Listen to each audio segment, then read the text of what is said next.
Valimised lähenevad suure kiirusega ning poliitika eestuba koostöös Noored Kooli sihtasutusega korraldas seisukohtade selgitamiseks debati, mille põhiteemaks oli vene koolides pakutava hariduse olukord ja kvaliteet. Pöördumatuks protsessiks on see, et mingil ajal peavad minema vene koolid ümber eesti keeles õppele. Kuidas muudaksid ja mida teeksid poliitikud, et vene koolides õppivate inimeste eesti keele oskus paraneks? No kõigepealt tuleb väga üheselt ära otsustada poliitilisel tasandil, et see on pöördumatu protsess. Koolid lähevad üle eestikeelsele õppele ja ükski poliitiline partei ei tohiks flirtida erinevate variantidega, et eesti keelt pole vaja, vene keel on parem, tähtsam, nii nagu teevad praegu sotsiaaldemokraadid. Kui puudub keskkond, kui puudub see keskkond, kus mõeldakse, arutatakse, luuakse mingisugust intellektuaalset produkti eesti keeles, siis ei ole lootust, et eesti keel paraneb vene keelt kõnelevatel õpilastel, eriti Ida-Virumaal. Oleme ausad, Ida-Virumaal ja ka Tallinnas, näiteks Lasnamäel, eesti keele keskkond puudub.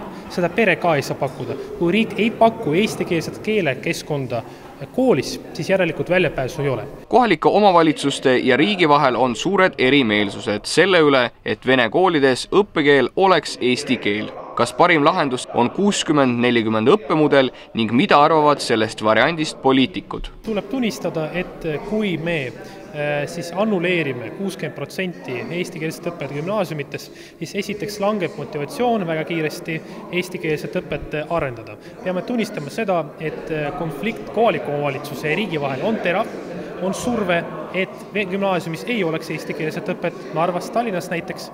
Nii et mingisugune kohustuslik maht peab olema, see on ainuke viis hetkel säilitada eestikeelne õppe vene koolis. Näiteks ma ise kasutan oma õpilastega segamini ingliskeelseid allikaid, vahepeal venekeelseid, saksakeelseid.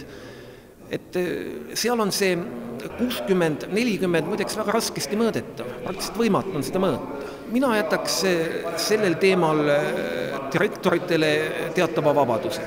No 60-40 see on niisugune sümboolne tähendus. Põhimõtteliselt on ju jutt sellest, et õppe oleks eesti keeles, ehkki osa õpet võib olla ka muus keeles ja siis see piir on tõmmatud 60-40 peale. Ma ei hoiaks sellest küüntejaamastega kinni. Probleem eesti keele taseme üle vene koolides on olnud pikk. Uurisime, kas ja kes on selles aeglases arengus süüdi. Ma ütlen ausalt, mina ei ole pädev ütlema, kes on selles olukorras süüdi.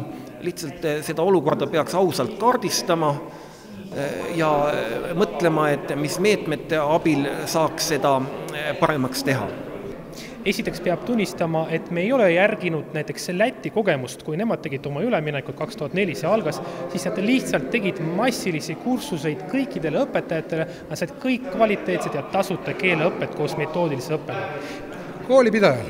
See on eelkõige kohaliku omavalitsuse vastutus, kes neid koole peab, kes peaks tagama selle, et kõik õpilased saaksid korraliku eesti keele, nii nagu õppekavades ette on nähtud. Jaak Aaviksool on probleemi põhjuseks konkreetne arvamus. No on sisepoliitilised huvid, kus erinevad erakonnad loodavad saada venekeelsete valijate hääli, aga palju tõsisem probleem on selles, et Eesti hariduselu kakskeelsena hoidmine on ka Vene Föderatsiooni välispoliitiline strateegiline eesmärk.